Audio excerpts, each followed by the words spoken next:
эле ишкер айыммын.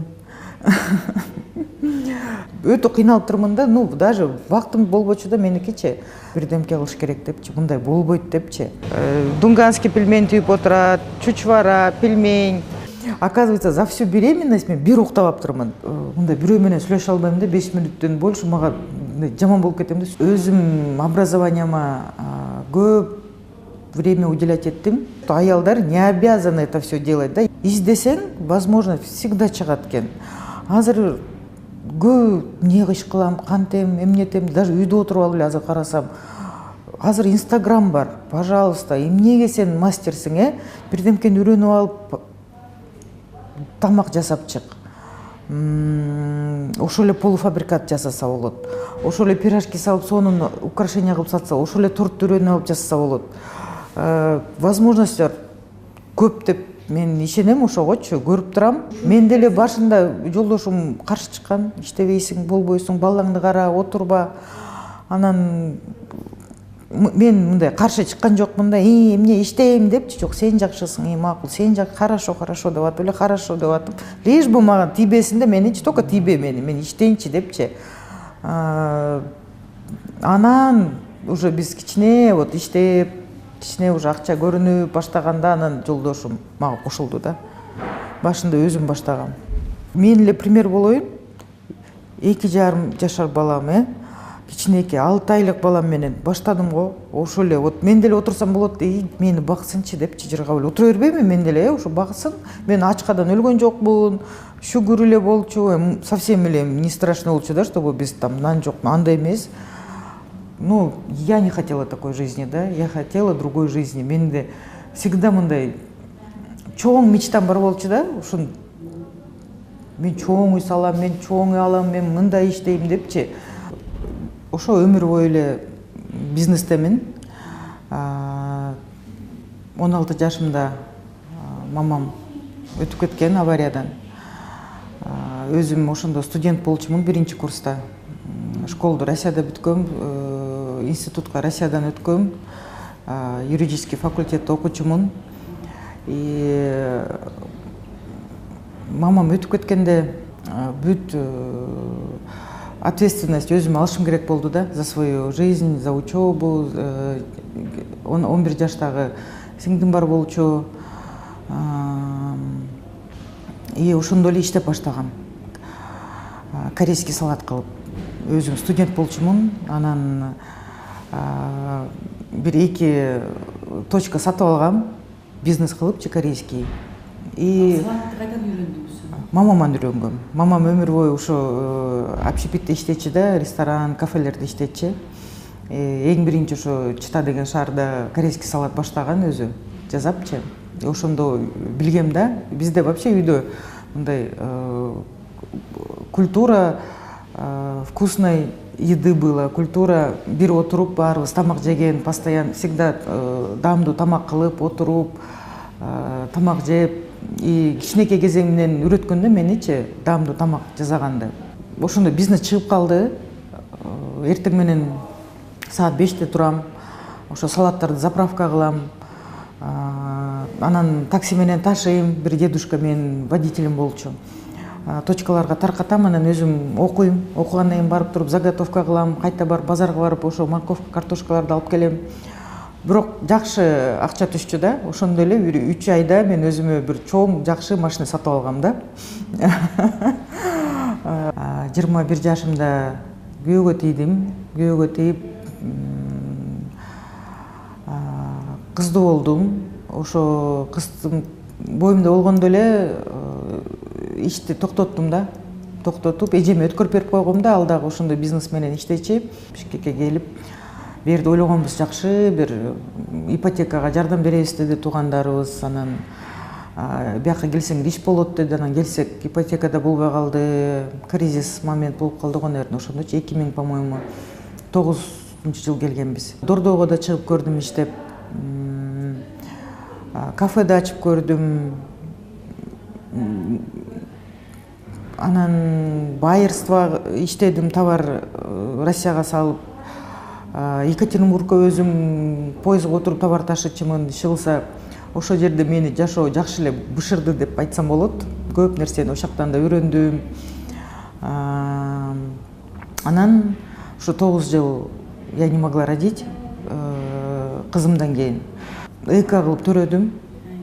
Ар кандай аракет кылдым, боюмда болбоду эч. Анан ушу эко последний вариант ушу эко калды да. Анан ошону кылып буюрса анан балалуу болдум. Анан ошо балалуу болуп үйдө отуруп калдым, иштебейчи. Анан Кудайым дагы 2 бала берди мага. Ушу өзүм төрөп алдым да. Анан ошо 2,5 жашар балам, тиги ортоңку балам 6 айлык, кызым 11. Үйдө отурам, акча жок, кыйналып, как раз ушундай момент болуп калды да, кыйналып жашап аткан момент. Анан эмне кылышым керек дагы, үйдө отуруп алып, эмне кыла алам мен, акча жок. Последний деньги ушу экого кетиргенбиз да. Ойлонуп, без бюджета, без вложений эмне кылсам болот деп ошо ой келди, полуфабрикат жасайын деп. Алып эле пельмень түйүп баштадым. Эт алып келдим, кичине un алып келдим, пельмень түйдүм, тоңдурдум, саттым. Ушинтип сосед, тааныштарга, туугандарга сатып баштадым. Анан Инстаграмга регистрация кылайын деп ой келди. И время пришло придумать название. Кандай назову страницу өзүм бизнесимди деп. И сестренкам экөөбүз ойлонуп, эң жакшы название ушу мамин рецепт болду да, потому что мамам айткандай сонун тамактар жазачы, мага бүт тамактарды үйрөткөн, өзү өмүр бою ушу общепитте иштеген. Анан ушул название прям мындай жүрөккө кирди да, мамин рецепти, все ушуну коебуз деп коюп, регистрация кылып 28 мартта кирдим, регистрация 18 жылы зарегистрировались. И разные пабликтерге реклама кылып баштайт, элдер алат, анан отметка кылат. Ушинтип эле бат эле сарафанный радио менен өсүп баштадык да. Спрос чоң болуп, мен баштаган 5 квадрат болчу кухнямчы, кичинекей.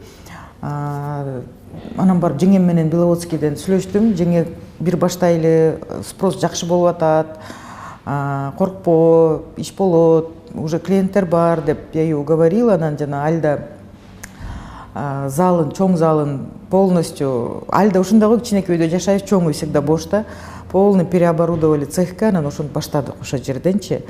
Башында тоже возможность жок болчу, акча жок болчу. Ошо эң биринчи акчам мында сестренкам Южный Кореяда иштечи, бизге $1,5 миң берген. Ошол акчабыз кичине морозильникке, анан кийин досточкаларга эле акча келди да, мясорубкага болду. Анан мындай шоковый, тестомес дегенге жок, акча жок дагычы. Ошентип эле баштадык. Колго жайчык, колго жүрүчүк башында. Бул өтө чоң жумуш, өтө оор жумуш. Ошентип бир күндө 1 мешокко чейин өстүк да. Ошо пандемия башталып, пандемияда бизге элдер келе албай калышты да, жумушчуларыбыз. Келе албай, шаардын баары жабык, а спрос огромный болуп атат да, потому что элдин баары үйдө отурат, эмне кылат, Инстаграмга кирет, тамак жешет да, заказдар көп, биз жеткире албайбыз, биз эмете албайбыз, эмне кылам? Ошо жерде райондо баары жумуш жок калды да, швеялар дагы баары жабылып токтопчу. И я швеяларды переучила лепкага. Келип алар, пожалуйста, мени алгылачы, тамак жок калдык, нан жок отурабыз деп келишет. Анан айла жок, ошолорду алам, мен дагы, потому что рабочий сила керек мага дагычы. Анан бүт швеялар мага лепчица болуп киришти. Ошентип иштедик. Ошондо бизде пандемияда именно бир өтө чоң рост ошондо болду да. 400 квадрат болчу ошо помещение, ошака көчтүк. Ошака көчкөндө эле сразу 2 эсе өстүк, потому что клиент келип баштады. Ошо министерстволор жанында иштегендер баары угушуп бизге келип ошо цехка кирип ичине алып кетет продукциялардычы. Анан доставка жакшы иштеп баштады. И за счет этого сразу дагы X2 өстүк да. Башында баштаганда эле пельмень, манты, вареники, котлеты, фрикаделькадан баштаганбыз. Азыр биздин ассортиментте более 40 да. Ассортиментибиз чоң, көп. Берде ошо каждый кыз өз жумушун жасайт. Дунганский пельмень түйүп отурат, чучвара, пельмень. Клиент үчүн стараться этчимин да. Бүт новинкалар мага клиент айтат. моундай новинка чыгарбайсыңарбы, сонун болот эле деп анан чыгарам деп чыгам. Могу камырыңар кичине толсту болуп калыптыр, потоньше кылбайсыңарбы десе, сразу угуп ошону потоньше кылам. Ушинтип биздин рецепттерди биздин клиент корректировать эткен да. Орто сайдан ачтык, ошо орто сайдан ачканда мы вообще не ожидали да мындай болот деген продажачы, прям бум болду да, чоңчу. Бум болуп, продажа өсүп, возможность болуп, цехтен каждый раз вот мен тапкан акчамды бир 30% өзүмө алам да, 70-ин кайта компанияга киргизем иштетипчи. Мен түшүндүм, что биздин рост бул биз фирменный магазиндерди ачыш керек экенинчи. Фирменный магазин ачып баштайбыз. Бүгүнкүдө уже 12 магазинибиз бар шаар боюнча. 200дөн ашык партнерлор бар. Где-то 2 жыл болду да мен кичине более-менее делегировать этип баштаганым. До этого мен полный процессти өзүм кылчумун да, өзүм технолог да болчумун, өзүм бригадир болчумун, өзүм охрана, өзүм закупчу, баарын өзүм кылчумун да. Магазиндерге өзүм заказ алам, өзүм жиберем. Это сложный процесс, анда автоматизация жок, цифровизация жок. Бүт WhatsAppка, курьерге жазам, өзүм заказ принимать этем, ручной бухгалтерия ручной кылып зарплата төлөйм. Ушинтип өтө кыйналып турмун да. Ну, даже вактым болбочу да меникичи. Честно, бир Артур деген поварыбыз бар болчу, я на него молилась да, потому что ал кухняны, заготовканы полный Артур кылчу да. Если лепщица бирөө чыкпай калса, дагы башка төбө берет да бизде. Артур жалгыз болчу кухнядачы. Вот жалгыз эт турайт, фарш эметет, камыр журуйт. И бир күнү Артур жок. Мен эмне кылам? Заказ толтура, лепщица күтүп атат. Технологияны только мен эле билем да, мени Артур билет. Айле жок кирдим, кухняга кирип туруп, баарын эт турап, ушундай күндөр да болгон. Анан чуркап чыгам, тиякты карайм. Еще заказ алып атам. Мынтип алып, клиенттерден заказды отпускать этип. Жолдошум жанымда болчу, жардам берчи. Ошо моменттерде доставка кылып, магазиндер менен сүйлөшүп, ушу жолдошум экөөбүз бир иштеп аттык. Ну, ал технологияларды билбейт, кухнянын жумушун билбейт. Акта только мен эле билчүмүн да, анан ошондо ойлонуп баштадым да, бирдемке кылыш керек депчи, мындай болбойт депчи. Бир кишинин ордуна чем один эффективный, лучше 2 средних экен да. Анан 2 кишини алдым да, бир кишинин ордуна. Өтө кыйынчылыктар болду да. 3-чү баламды, 4-чү баламды төрөп атканда роддомдо Кейсеровага жаттым. Плановый. Ошо жерде да жатам да, мынтип алыпчы, заявканы алыпчы, өзүм не могу, араң турам. Ошо жерде билем да, бир уктаганда жанымда палатадагы бир кыз айтып атпайбы, эже өтө чарчаптырсыз депчи, ушундай уктадыңыз коңурук тартып депчи. Оказывается, за всю беременность мен бир уктап аптырмын. Биз аялдар беременный болгондо уктагысы келет, эркелегиси келет, бирдемке вкусный тамак жегиси келет, бирок ушунча белимди бууп турмун, эчтеке эметпейм депчи, иштейм депчи. Балдарымды чоңойгонун көргөн жокмун. Кичинекей жана последний баламды только мага няням бар болчу, алып келип берет. Мынтип атып эмизем, мынтип заявка принимать этип, же тияка отвечать этип атып, клиентке күнүгө 70-90 звонок болчу, сообщениялар болчу. Ушунчого өзүм жалгыз отвечать этчимин да, еще помимо башка жумуштарды. Эстесем, кичинекей баламды 1 жашта эле садикке берип салдым. Кичинекей компания, маленький бизнес болгондо баарын өзүң контролдойт алат экенсиң да. Мен билем канча килограмм, потому что өзүм заказ берем, канча тиякта унум жатат билем, биягын билем. Баары көрүнүп турат да көзгөчү. Чоң компания болуп баштагандан кийин көп моменттер начинает контроль кетет экен да. Ну, моундай пияз азыр элдерге попадется, мне дейт, билбейм, кошмар просто. Ты же убираешь? Да, большие. Ну, так нельзя. Все убирают. Мантыныкын, прикиньте, на маленькие пельмени, что там Это вообще. та, которая технолог была, да? Июньда келдим, яка жумушка, ошондон бери. Да, я же говорю, я пришла, уже так было, поэтому я не удивляюсь. Ошон үчүн я вообще Модан кичине майдараак кылып коюңар. Кичине эмес, тетигиндей эле кылыш керек. Ооба. Биринчи очередь ошо ЦРМ киргиздик, чтобы хотя бы ошо клиенттерди оформлять этип, заказдар жоголуп кетет, тиги жок, бул жок, салынды, салынган жок дегендер проблемалар башталды. Аны киргиздик. Анан потом мы поняли, бул программа жарабайт экен бизге. Жарабайт эмес, малый бизнеске жакшы, бирок кичине өссөң уже не соответствует. анан 1С-ке өттүк. Дагы бүгүнкүгө чейин биз өтө көп программа менять эттик да. Каждый раз вот мы улучшаемся. Біз обязательно қолдарды обработка кылабыз по эме болбосун деп по пищевой безопасности да карайбыз. Элдерге эч кандай отравление болбосун деп таптаза барын, стөлдөрдү жууйт, колдорду обработка жасайт. Ошон үчүн элдерге именно безопасный продукт чыксын деп биз чыгарабыз.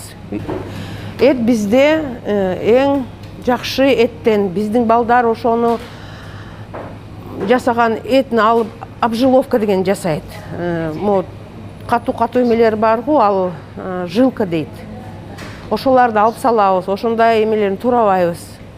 Чистый эт менен и май, алда колдо жасалган майларды пропускайм, ошоларды кошобуз.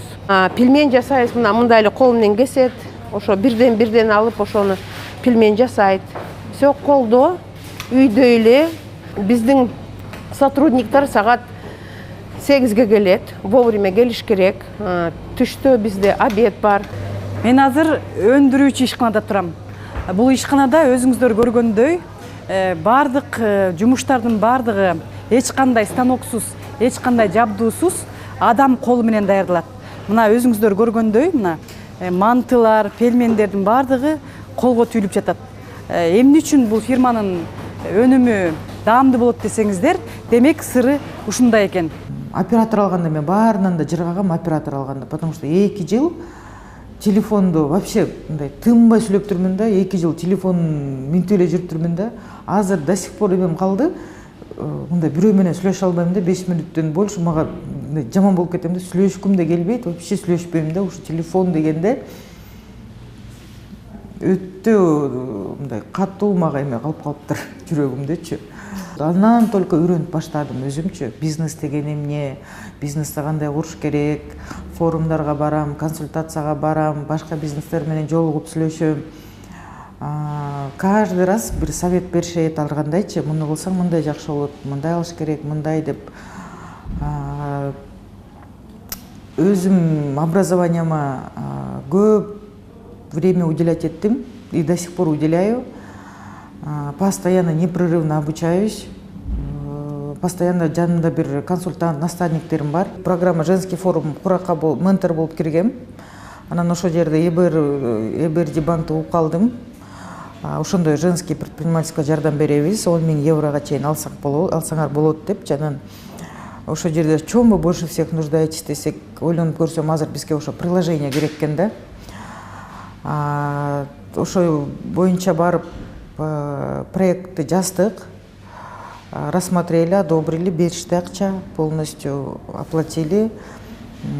Азыр приложениябыз жакшы иштейт, клиентский база чоңултуп атабыз. Клиентский база менен отдел продаж, маркетологдор иштейт азыр, чоң жардам беришти.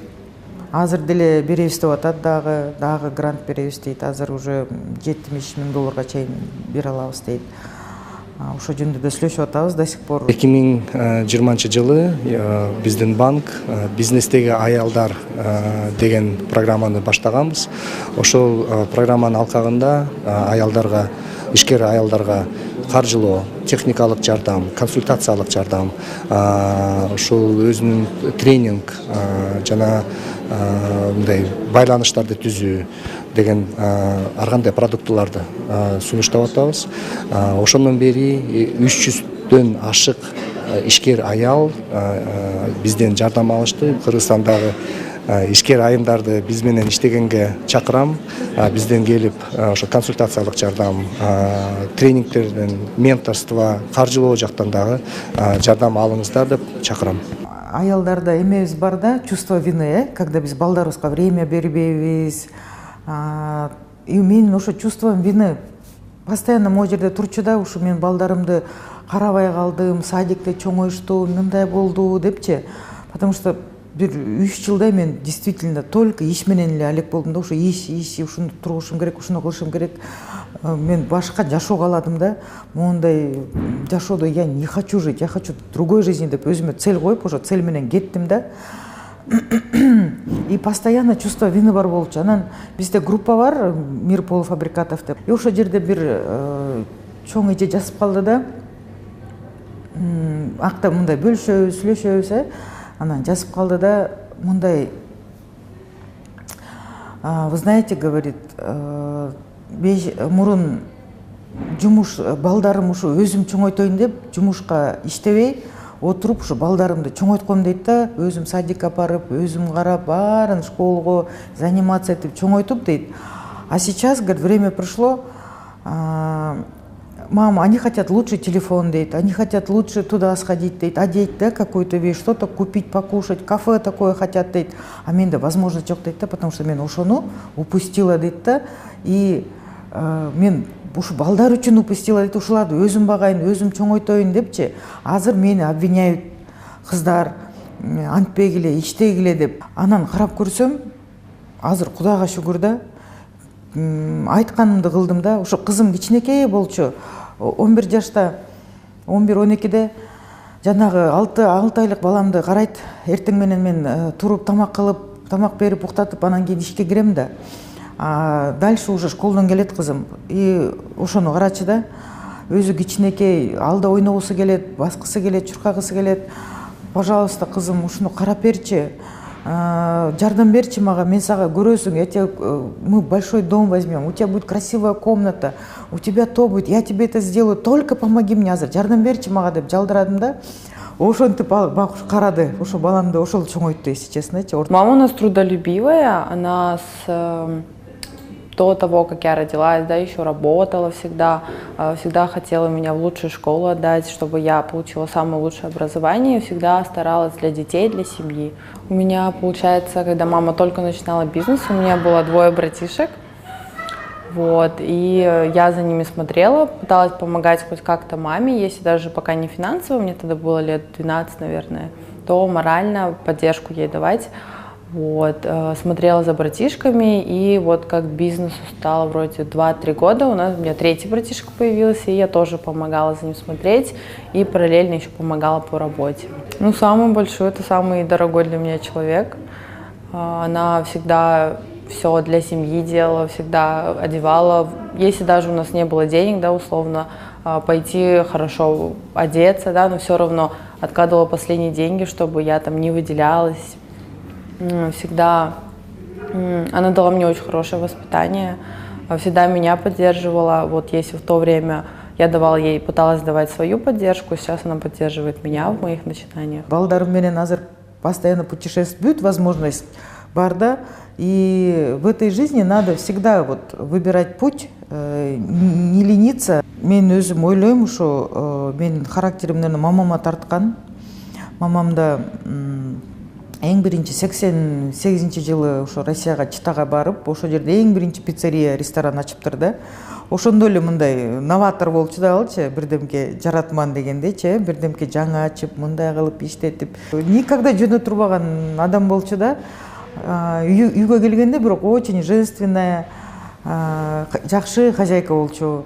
Бизде семьяда папам да тамак кылчу, бизде жок болчу, аялдар только кылат же мындай депчи, папам отуруп алып, баарыбыз бир отуруп алып пельмень түйчүк, лагман кылсак папам отуруп алып бизге лагман чөйүп берчи, ушундай семья болчук да. Мен ошо разымын своим родителям, что бизде мындай уруш талаш жок, семьяда өскөнүбүз, ушундай атмосфера жакшы, семья деген кандай болуп, мен ошо өзүм атаман, мамаман көргөм. Ошонун баарын, я думаю, бул аял түзөт. Это жакшы привычка алгам и до сих пор колдоном. А что бы сделала моя мама? Ушундай ситуация депчи. И көп мудрости мага ушу мамаман до сих пор как будто она мне советует, да. Мамам ушу, хотя 39 эле болчу араң өтүп кеткен. Я сейчас уже пережила ее возраст. Азыр карайм башкалар, мама есть вот, да, дети, которые не ценят своих родителей, да, мындай лишний раз звонить эткиси келбейт, кагып сүйлөйт. Ушуларга эле таң кала берем. Мамасына жыргап эметпеби депчи. Көп аялдар ленятся, не хотят работать. Кичине иштеп эле чарчаса эле, анан мен күйөөм иштеди жатат, анан күйөөм өзүм карайм деп атат деп эле отуруп алышат да.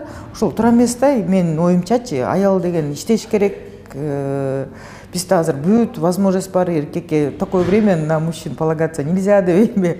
Даже полагаться дагы женщина, я думаю, должна работать и сама себе хотя бы на свои хотелки заработать деп ойлойм да мен.